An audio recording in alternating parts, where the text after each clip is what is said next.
હળદરનું પાણી તમારા સાંધા માટે એટલું જ ઉપયોગી છે. આપણી જેમ જેમ ઉંમર વધતી હોય તેમ તેમ આપણા સાંધામાં દુખાવા, સાંધામાં સોજા, સાંધા ચકડાઈ જવા, આ બધા જ પ્રકારની તકલીફ થવા જોવા મળતી હોય.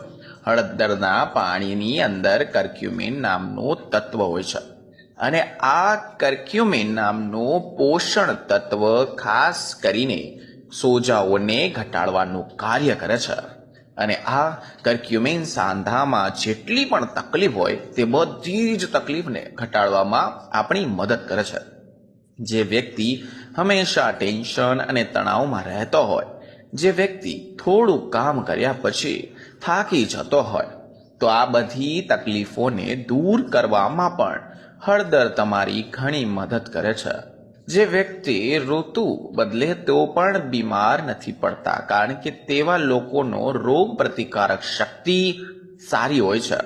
અને જે લોકોની રોગ પ્રતિકારક શક્તિ નબળી હોય તેવા લોકો ઋતુ બદલાવાની સાથે જ વારંવાર બીમાર પડતા હોય છે. તો એવા લોકોએ રેગ્યુલર હળદરવાળું પાણી પીવું જોઈએ.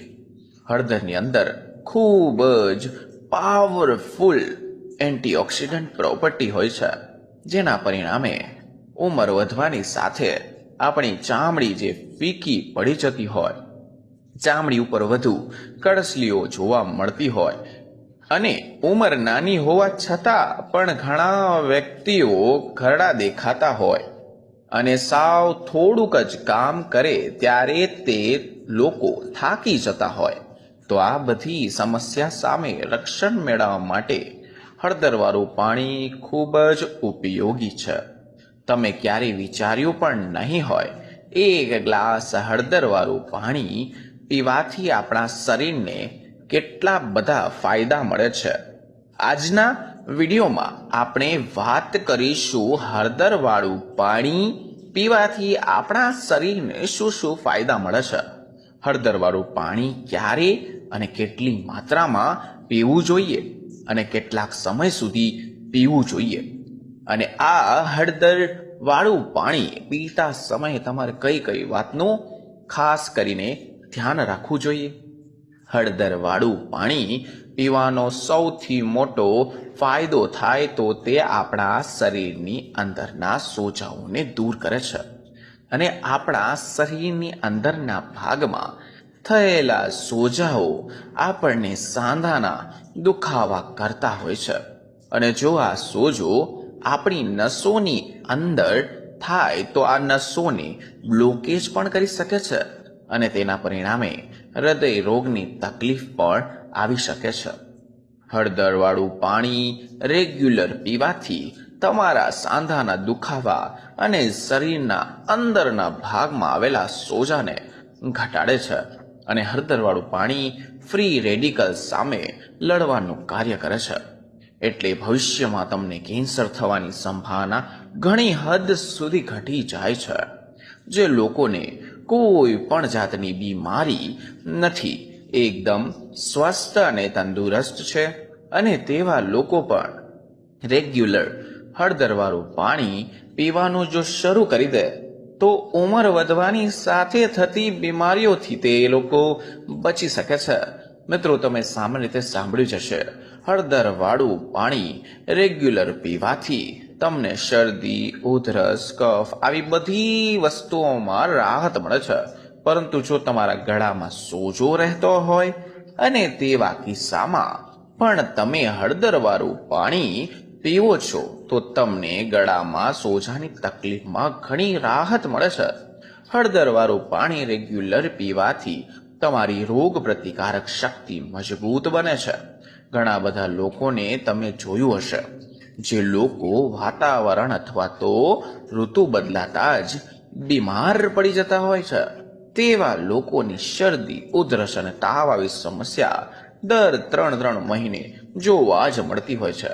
અને સામે બીજા અમુક એવા વ્યક્તિઓ હોય છે, અને ખાસ કરીને હળદરવાળું પાણી આપણા પાચન શક્તિને પણ મજબૂત બનાવે છે. આપણે જે કોઈ ખોરાક ખાઈએ છીએ તે સારી રીતે પચવામાં મદદ કરે છે. આ આપણો ખોરાક વ્યવસ્થિત રીતે જો પાચન થઈ જાય તો આપણા શરીરમાં કબજિયાત, ગેસ, એસિડિટી, અપચો, પેટ ફૂલવું આવી કોઈ પણ બીમારી આપણને થતી જ નથી. આપણને બધાને ખબર જ છે કે બધી બીમારીનું મૂળ આપણું પેટ જ છે. એટલે કે પેટને હંમેશા સ્વસ્થ અને ચોખ્ખું રાખવું આપણા સ્વાસ્થ્ય માટે ખૂબ જરૂરી છે. એટલે જો તમારે બીમારીઓથી દૂર રહેવું હોય તે હંમેશા તમારું પેટ અને પાચન તંત્રને વ્યવસ્થિત અને ચોખ્ખું રાખો. હળદરવાળું પાણી જો તમે રેગ્યુલર પીતા હોય તો તમને પેટને લગતી કોઈ પણ સમસ્યા થતી નથી અને બીમારીઓથી દૂર રાખવામાં આપણી મદદ કરે છે. હળદરવાળું પાણી રેગ્યુલર પીવાથી તમારું પાચન તંત્ર મજબૂત બને છે, જેનાથી આપણો ખોરાક સારી રીતે અને વ્યવસ્થિત પાચન થઈ જાય છે અને તમે હંમેશા સ્વસ્થ, હેલ્ધી બની રહો છો. મિત્રો, આપણા શરીરની ચામડી માટે આ હળદરવાળું પાણી એક ચમત્કારી જેમ કાર્ય કરે છે. આ કારણ કે આપણા શરીરની અંદર જેટલી પણ અશુદ્ધિઓ હોય છે, એટલે કે ગંદકી હોય છે, તેને બહાર કાઢવાનું કાર્ય આ હળદરવાળું પાણી કરે છે. લોહીને શુદ્ધ કરવાનું કાર્ય આ હળદરવાળું પાણી કરે છે.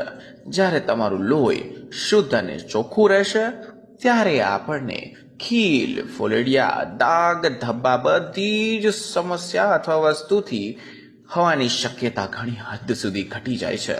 હળદરવાળા પાણીને રેગ્યુલર સેવન કરવાથી તમારી ચામડી ગ્લો કરે છે, એટલે કે ચમકે છે, ચામડીની અંદર શુદ્ધ ચોખ્ખી બનાવે છે. મિત્રો, આપણા શરીરમાં લીવર ખૂબ જ વધુ મહત્વ છે. લીવર એટલે કે આપણું વ્યક્તિત્વ શરીરની સફાઈમાં અને પાચન ક્રિયામાં લીવર ખૂબ જ મહત્વનું કાર્ય કરે છે. પણ જો આપણું ખરાબ જીવન ધોરણ હોય, વધારે પડતા પ્રદૂષણ તેમજ વધુ આલ્કોહોલનું સેવન કરતા હોય તો લીવરની કાર્યક્ષમતા ઘટી જાય છે અને લીવર ખરાબ થવાની શક્યતાઓ વધી જાય છે. તો આવા કિસ્સામાં જો રેગ્યુલર હળદરવાળું પાણીનું સેવન કરવામાં આવે તો આ લીવરની કાર્ય કરવાની ક્ષમતાને વધારે લીવરને સ્વસ્થ રાખવામાં પ્રયાસ કરે છે. જેના પરિણામે સ્વસ્થ લીવર હશે તો તમને આગળ જતા લીવરને કોઈ પણ તકલીફ નહીં થાય. જે વ્યક્તિનું વજન વધી ગયું હોય એવા લોકોને હળદરનું રેગ્યુલર સેવન કરવું જોઈએ, કારણ કે હળદર વજન ઘટાડવામાં પણ મદદ કરી શકે છે. કારણ કે તેમાં કર્ક્યુમિન હોય છે, જે બળતરા અને ચરબીના પેશીઓની વૃદ્ધિને ઘટાડી શકે છે. જે લોકો પોતાના બ્લડ શુગરના લેવલને મેન્ટેન કરવા રાખે છે અથવા માંગતા હોય તો હળદરવાળું પાણી પીવાથી તમને મદદ મળશે.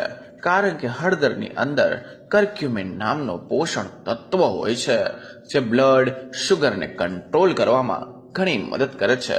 મિત્રો, હળદરવાળું પાણી હૃદયના સ્વાસ્થ્યને પણ સુધારે છે. હળદરની કાર્ય કરવાની ક્ષમતાને વધારે છે, શરીરની અંદર લોહીના પરિભ્રમણને સુધારે છે અને હળદરની અંદર રહેલું કર્ક્યુમિન તમારા કોલેસ્ટ્રોલ લેવલને નિયંત્રણમાં રાખવામાં તમારી મદદ કરે છે. અને જો તમારું કોલેસ્ટ્રોલ નિયંત્રણમાં રહેશે તો ભવિષ્યમાં તમને હૃદયને લગતી સમસ્યા થવાની સંભાવનાઓ ઘટી જશે. હળદરવાળું પાણી રેગ્યુલર પીવાથી આપણા શરીરની અંદર જેટલો પણ ઝેરી તત્વો હોય, જેટલા પણ ઝેરી ખનિજો હોય તેને બહાર ફેંકવાનું કાર્ય કરે છે. જ્યારે આ શરીરનો ખરાબ કચરો શરીરમાંથી બહાર નીકળી જાય છે ત્યારે કિડનીની કાર્યક્ષમતા વધી જાય છે અને કિડનીને વધુ કાર્ય કરી શકે છે. હવે વાત કરીએ હળદરવાળા પાણીનો ઉપયોગ આપણે કઈ રીતે કરવાનો છે. હળદરવાળું પાણી બનાવવા માટે તમે સૂકી હળદર અથવા તો લીલી હળદર લઈ શકો છો. હળદરવાળું પાણી બનાવવા માટે તમારે 1 ગ્લાસ પાણીને ગેસ ઉપર ગરમ કરવા માટે મૂકવાનું છે. તેની અંદર તમારે અડધી ચમચી હળદરનો પાવડર નાખવાનો છે અને જો તમારી પાસે કાચી હળદર હોય, કાચી હળદરનો નાનો ટુકડો વાટીને નાખવાનો છે અને આ પાણીને સરખી રીતે ઉકાળવા દેવાનું છે. પાણી સારી રીતે ઉકળી જાય પછી તેને ગરણીની મદદથી ગાળી લેવાનું છે અને તેના પછી આ પાણી ઉફાળું હોય ત્યારે જ તમારે એનું સેવન કરવાનું છે.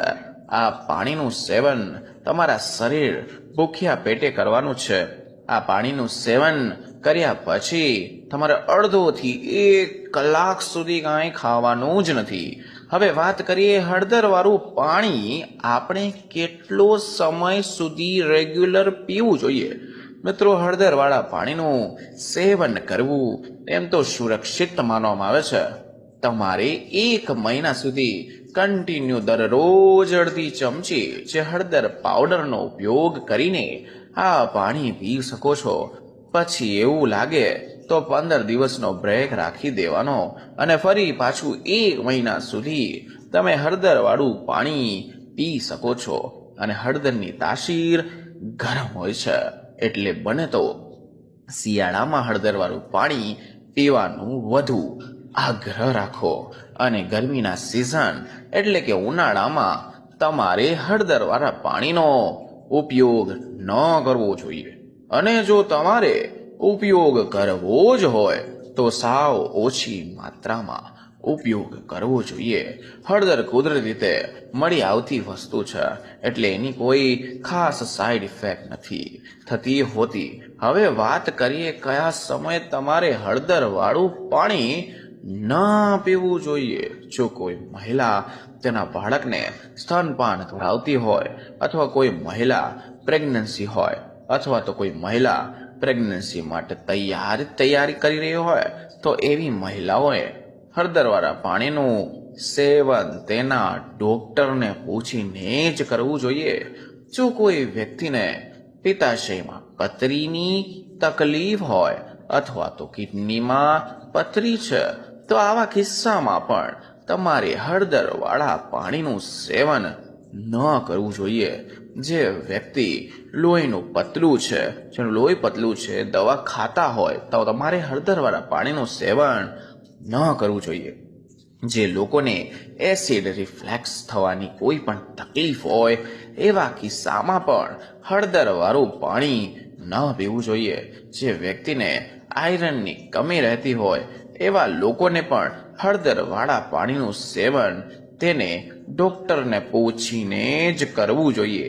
અને જે લોકો કોઈ પણ બીમારીને લાંબા સમયથી રેગ્યુલર દવા ચાલતી હોય તો એવા લોકોએ હળદરવાળા પાણીનું સેવન કરતા પહેલા તેને ડોક્ટરને એકવાર વખત પૂછી લેવું જોઈએ.